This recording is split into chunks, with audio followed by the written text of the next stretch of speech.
অশীতকর ৮৬ বছরের এক বৃদ্ধ।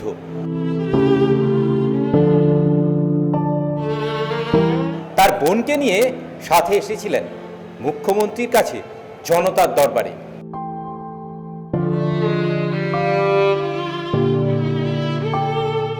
মুখ্যমন্ত্রী শুভেন্দু অধিকারীর কাছে জনতার দরবারে এসে তাদের অভিযোগ এক প্রমোটারের বিরুদ্ধে। অভিযোগ প্রমোটার তাদের কাছ থেকে টাকা নিয়েছেন, কিন্তু তার পরিবর্তে প্রমোটার তাদের সঙ্গে প্রতারণা করে তাদেরকে ফ্ল্যাট দেননি। এই অভিযোগ নিয়েই কিন্তু তারা বারে বারে বিভিন্ন জায়গাতে অর্থাৎ স্থানীয় থানাতেও জানিয়েছিলেন, কিন্তু সুরাহা না মেলায় শেষ পর্যন্ত এই বৃদ্ধ তারা এবং তার বোন তারা মুখ্যমন্ত্রীর শরণাপন্ন হয়েছেন এবং মুখ্যমন্ত্রী তাদেরকে আশ্বস্ত করেছেন।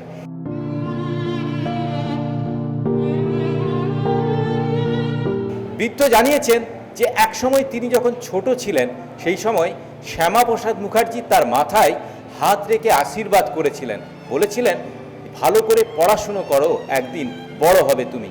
শ্যামাপ্রসাদ মুখার্জির আশীর্বাদ নিয়ে সেই বৃদ্ধ আজকে বলা যায় যে নানা জায়গায় ঘুরেছেন, প্রশাসনের দরবারে দরবারে ঘুরেছেন, কোথাও সুরাহা মেলেনি। শেষ পর্যন্ত মুখ্যমন্ত্রী শুভেন্দু অধিকারীর দ্বারস্থ হয়েছেন একটু বিচারের আশায়।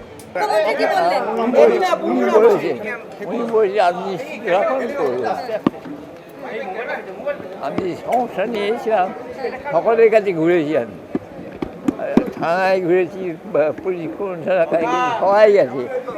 সবার শেষে একজন আমাকে আমাদের আসি কে হয় আছি, আমি বললাম যে আপনার সমাধান একমাত্র উনিই করতে পারবেন, তাই ওনার কাছে আমি এসেছি।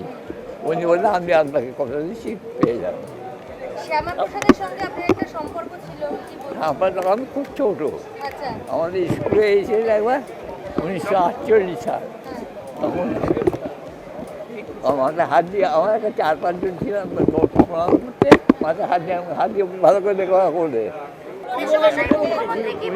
উনি আমাকে আশ্বাস দিয়েছেন যে আপনার কাজ আমি করে দেবো। আপনি আশ্বস্ত হয়েছেন? সব 100 ভাগ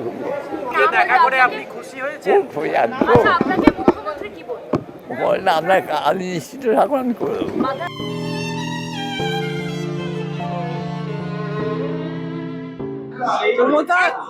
টাকা দেবো বলে দেয়নি, ফ্রড করেছে। সেই জন্য আমরা মুখ্যমন্ত্রীর কাছে এসেছি, যাতে আমাদের সমস্ত থানায় জানিয়েছি, থানা কোনো সাহায্য করেনি আমাদের।